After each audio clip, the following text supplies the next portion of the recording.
الحمد لله رب العالمين ولي المتقين ناصر المستضعفين والصلاة والسلام على النبي الأمين صاحب الخلق العظيم المبعوث رحمة للعالمين وعلى آله الطاهرين الطيبين وصحابته الأكرمين أجمعين خصوصا منهم الأنصار والمهاجرين تابعين وتابعين بإحسان إلى يوم الدين. أما بعد أيها المؤمنون، يقول عز من قائل بعد أعوذ بالله من الشيطان الرجيم: أومن كان ميتا فأحييناه وجعلنا له نورا يمشي به في الناس كمن مثله في الظلمات ليس بخارج منها. ويقول كذلك: أفمن شرح الله صدره للإسلام فهو على نور من ربه فويل للقاسية قلوبهم من ذكر الله أولئك في ضلال مبين. ويقول أيضا: يا أيها الذين آمنوا اتقوا الله وآمنوا برسوله يؤتكم كفلين من رحمته ويجعل لكم نورا تمشون به ويغفر لكم. Mes chers frères, mes chères sœurs, comme d'habitude, nous nous abreuvons des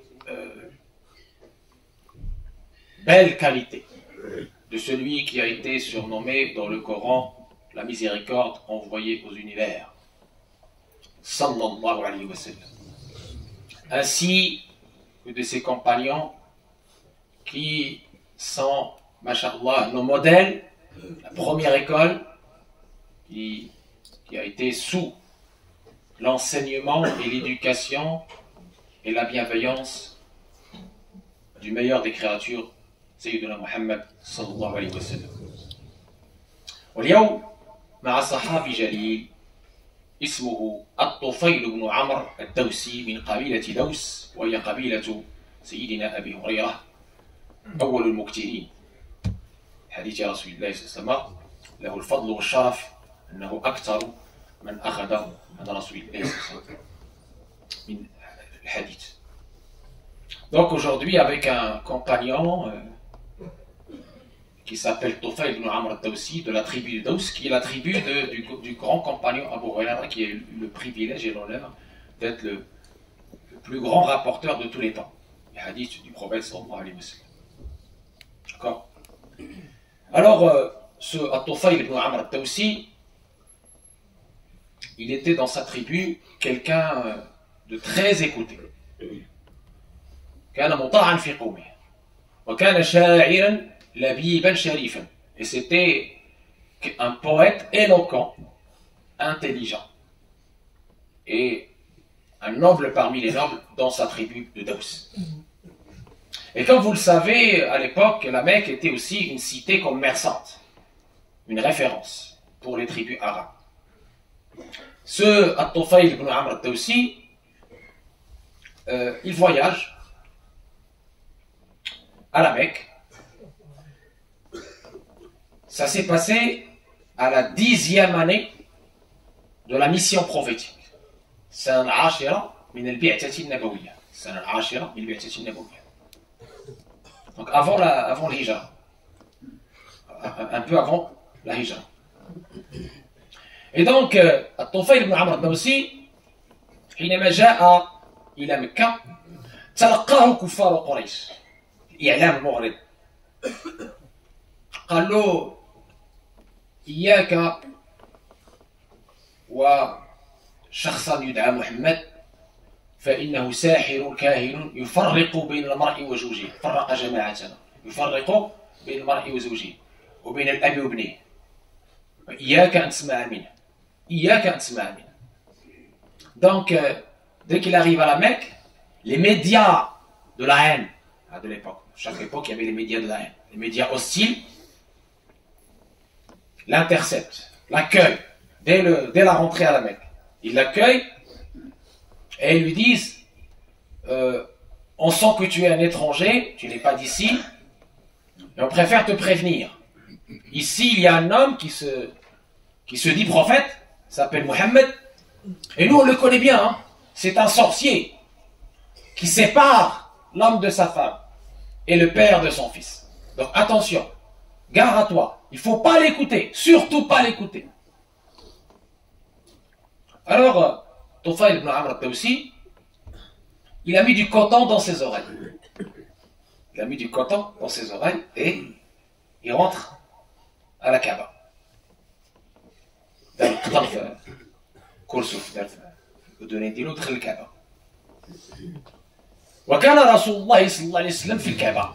Et il se trouve que le bien-aimé Sidina Muhammad sallallahu alayhi wa sallam, le dernier messager sallallahu alayhi wa sallam, il était devant la Kaaba, en train de prier. قال الطفيل بن عمرو الدوسي, donc c'est une autobiographie, donc ce Tufayl ibn Amr al-Dawsi, il nous raconte ses sentiments, comment il s'est senti. Il a dit, dès que j'ai vu ce monsieur, j'ai senti une lumière, une grande lumière. Et j'ai dit, c'est quelqu'un qui n'est pas normal. Et puis, il a dit, Allah m'a fait entendre des paroles, même quand j'avais le coton dans mes oreilles. Et qu'est-ce qui s'est passé? Tufayl ibn Amr al-Dawsi, il se dit, mais أنا شاعر لبيب أميز الحسن من القبيح ما بي فأزال القطن. Et donc il dit, moi, vous voyez le discernement, toujours il faut revenir à son propre discernement. Il ne faut pas mettre son discernement à la poubelle comme le font certains. Il ne faut pas céder au ragot des médias de la haine et des... On m'a dit, j'ai entendu. Donc ce Tufayl ibn Amr al-Dawsi, il se dit en lui-même, mais tiens, moi je suis un poète éloquent. J'ai mon propre discernement, je suis intelligent, je peux distinguer la bonne parole de la mauvaise parole quand même. Et il retire le coton de ses oreilles. Et il suit le prophète alayhi salam jusqu'à la maison du prophète alayhi salam. Il demande autorisation. Et il dit au messager d'Allah, j'ai entendu des paroles sublimes tout à l'heure. Allah m'a fait entendre des paroles sublimes tout à l'heure. Arrête alayya nafsak. Expose-moi ce que tu as à exposer, s'il te plaît. Donc c'est lui qui demande. Tellement il a été, mashallah, en admiration devant ces paroles qu'il avait entendues. قال الطفيل فقرأ علي رسول الله صلى الله عليه وسلم شيئا من القرآن وعرض علي الإسلام فشهدت شهادة الحق وعشر. Et donc le prophète a récité quelques versets du Coran à Tufayl et l'a invité à embrasser cette belle religion en prononçant shahadatan.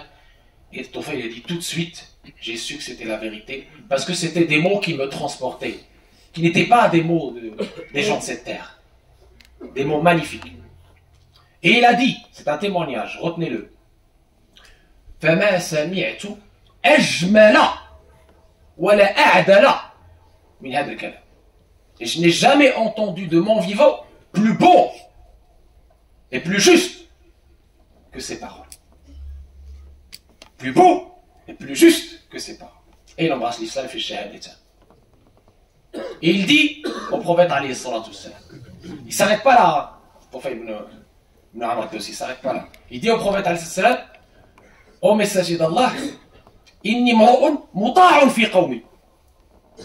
Je suis quelqu'un de très écouté dans ma tribu, qui s'appelle Daous. Alors, j'alli ayatan tu'inuni biha fi qawmi. Alors, donne-moi un signe, un miracle, un prodige, on va dire. Donne-moi un prodige par lequel je vais pouvoir, entre guillemets, convaincre ma tribu. Il va me soutenir dans ma da'wa, dans mon appel à Allah. Et le prophète, alayhi salam, lève ses mains, il dit, Allahumma ij'al lahu aya. Oh Allah, donne-lui ce signe, donne-lui ce prodige. Et donc il dit, je suis parti voir ma tribu. Avec, alhamdoulilah, une lumière dans le cœur et avec beaucoup de joie, il a été transformé évidemment. Et il a dit, dès qu'il est arrivé entre les deux montagnes qui donnent sur sa tribu, il y a une lumière qui a jailli entre ses deux yeux. لمع نور بين عينيه. قال ابن حجر ولهذا سمي هذا الصحابي ذو النور, l'homme à la lumière, ذو النور. Il dit, on le voyait dans la nuit sombre. On voyait cette lumière jaillir d'ici, d'entre ses yeux. ذو النور. سمي ذو النور لهذا ابن حجر.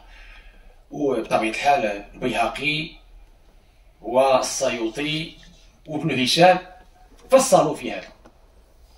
إذن il a pris peur. Enfin, il a pris peur. Cette lumière qui jaillit entre ses deux yeux, qui est une ayah, qui est un signe magnifique, incroyable, il a pris peur.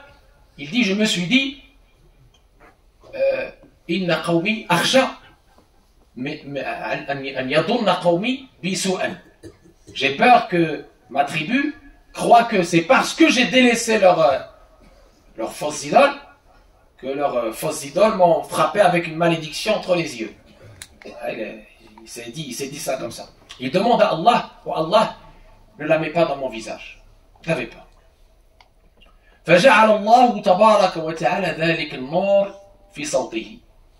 Et Allah تبارك وتعالى a mis cette lumière au bout de sa cravache, au bout de son fouet. Et il dit, c'était comme si j'avais qindil, une lampe, jour et nuit. Et ma tribu a vu ce prodige. Et donc la première personne que Aous a rencontrée, c'était son vieux père. Il a dit à son vieux père, je ne te connais plus, soit tu embrasses, tu vas faire le lavage et tu embrasses l'islam, soit je ne te reconnais plus. Bon, son père, il était vieux, il s'est exécuté, il a fait le rose, il a fait la prière, il a embrassé l'islam. Il rencontre sa femme, il lui dit la même chose. Je te reconnais plus, je me désavoue de toi, tu vas faire le rosl et tu reviens, tu fais shahadatain, sinon je... Et il a essayé de dire la même chose à sa tribu. Sa tribu, bon, oh là là, il va trop vite là. C'est quoi ça? Ils n'ont pas aimé sa façon de faire dawa. C'était un peu rude. Et il est resté un temps, disait-il, chez sa tribu. Et puis, il revient chez le prophète, alayhi salatu wassalam. Et on va voir ce qui va se passer, inshallah. Alhamdulillah. Alhamdulillah, al-wahidi bila adadi. Alhamdulillah, rafi'i as-sama bila adadi. Alhamdulillah, lam yulad wa lam yalid. Salatu wassalam ala al-mab'uthi bil rashadi wa alihi wa sahbihi wa sahbihi. Ma ba'du ayyuha al-mu'minun. والرفق يدوم لصاحبه والخلق يصير إلى الهرج. ما كان الرفق في شيء إلا زانه وما كان العنف في شيء إلا شانه. جبلت النفوس على حب من يحسن إليها. فلما رحمة من الله لنت لهم ولو كنت فظا غليظ القلب لانفضوا من حولك. Eh bien, quand il est revenu chez le prophète alayhi salam, l'éducateur, le bien-aimé, le prophète, le messager, dans sa fonction de tazkiya, de purification et d'éducation, quand Tufayl ibn Amr al-Dawsi lui raconte, qu'est-ce qu'il lui dit? Il lui dit, ô messager d'Allah, je suis resté avec ma tribu en train de les appeler à l'islam. Mais ils ne m'ont pas suivi. Alors, ô messager d'Allah, je te dis que Zina les a empêchés d'entrer dans l'islam. La fornication les a empêchés d'entrer dans l'islam. Ô messager d'Allah, prie Allah contre eux, qu'ils soient atteints de malédiction. Ya Rasulallah, ud'u ala Daws. Ud'u ala Daws. Faqad alhahum az-zina. Wa mana'ahum min shahadati la ilaha illallah wa annaka Rasulullah. Et donc le prophète a dit non. Allahumma hdi Dawsan. Allahumma hdi Dawsan. Donc le prophète alayhi salam, face à cette proposition de Nour, Tufayl ibn Amr al-Dawsi, il répond, il dit, non, il n'a pas été envoyé comme malédiction, notre prophète. Il a été envoyé comme miséricorde. Oh Allah, guide cette tribu et fais-les venir vers moi. Oh Tufayl, reviens vers ta tribu. Warfuq bihim, et sois doux, bienveillant bienveillant. L'appel à Allah, tabaraka wa ta'ala, il doit être fait avec la bienveillance, la douceur, la beauté, et pas avec la... Hein? Allah tabaraka wa ta'ala a dit à son prophète, alayhi salam, en faisant son éloge, c'est par la grâce d'Allah, c'est par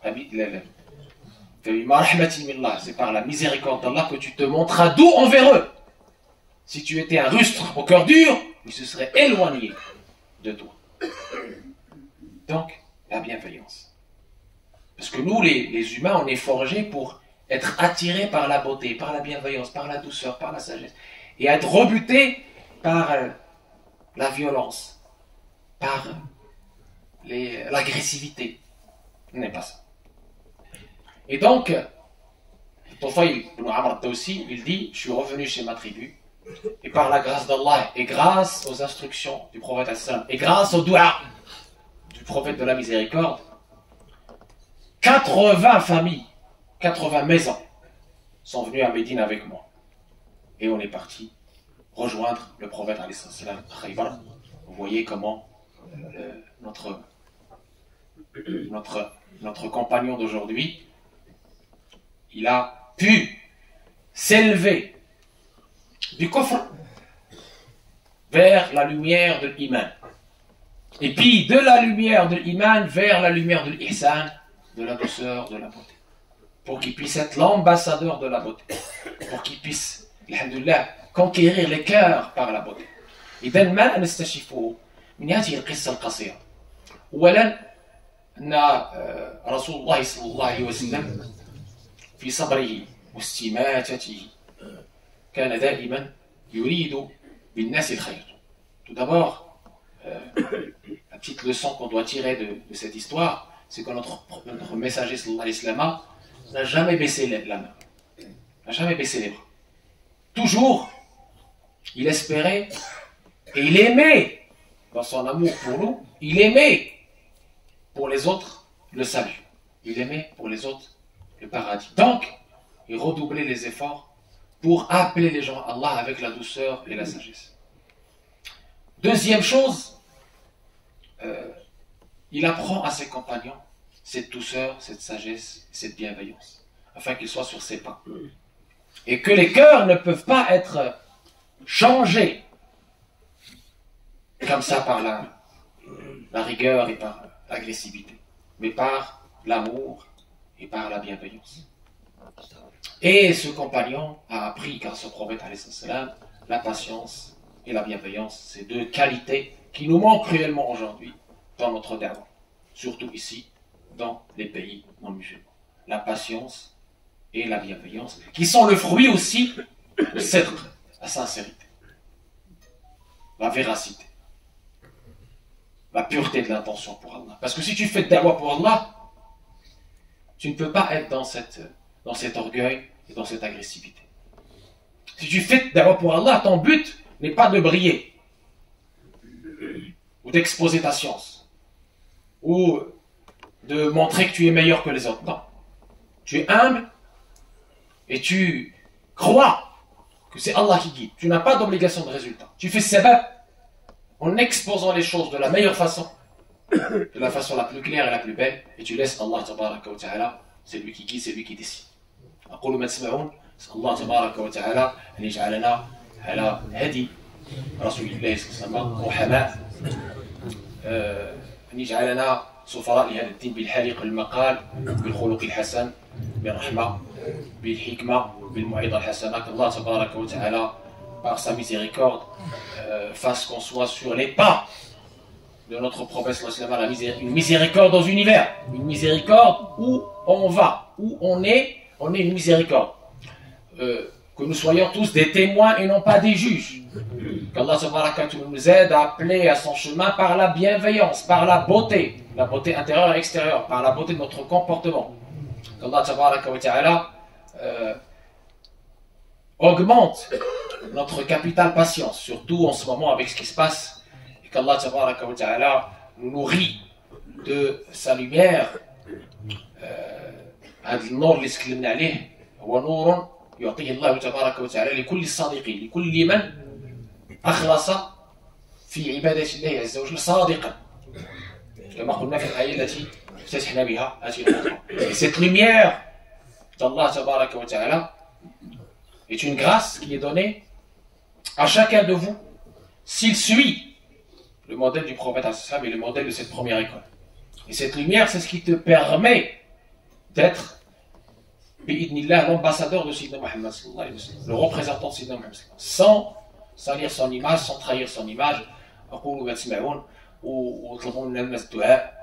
اللهم شافي مرضانا، عافي مبتلانا، ارحم موتانا، ارزق بنا في مجرى المقادير قبل نزولها بعد نزولها بعد نزولها. خوتنا في غزة راهم يعانون الأمرين كما تعلمون، ونسأل الله لهم يا أرحم الراحمين الفرج. اللهم فرج كربهم. اللهم يا أرحم الراحمين يا رب العالمين أيدهم بالملائكة المنزلين، بالملائكة المسومين، بالملائكة المردفين يا أرحم الراحمين يا رب العالمين. qu'Allah tabaraka wa ta'ala soulage les opprimés, qu'Allah tabaraka wa ta'ala lève ces injustices incroyables, abominables, ce génocide, cette barbarie sans nom, qu'Allah tabaraka wa ta'ala puisse bi'idnillah apaiser les tensions, ramener la paix dans ce monde, qu'Allah tabaraka wa ta'ala nous donne, nous, cette force intérieure pour qu'on puisse dépasser ces épreuves avec patience, avec sagesse, avec abnégation. هذا واكثر من الصلاه والتسليم على مكثره الصلاه والسلام عليه تحت البزار وتنال منازل الابرار وتستجاب الدعوات وترفع الدرجات. ان الله وملائكته يصلون على النبي يا ايها الذين امنوا صلوا عليه وسلموا تسليما. اللهم صل على سيدنا محمد وعلى ال سيدنا محمد كما صليت على سيدنا ابراهيم وعلى ال سيدنا ابراهيم، وبارك على سيدنا محمد وعلى ال سيدنا محمد كما باركت على سيدنا ابراهيم وعلى ال سيدنا ابراهيم في العالمين انك حميد مجيد. قوموا الى صلاتكم ورحمكم الله.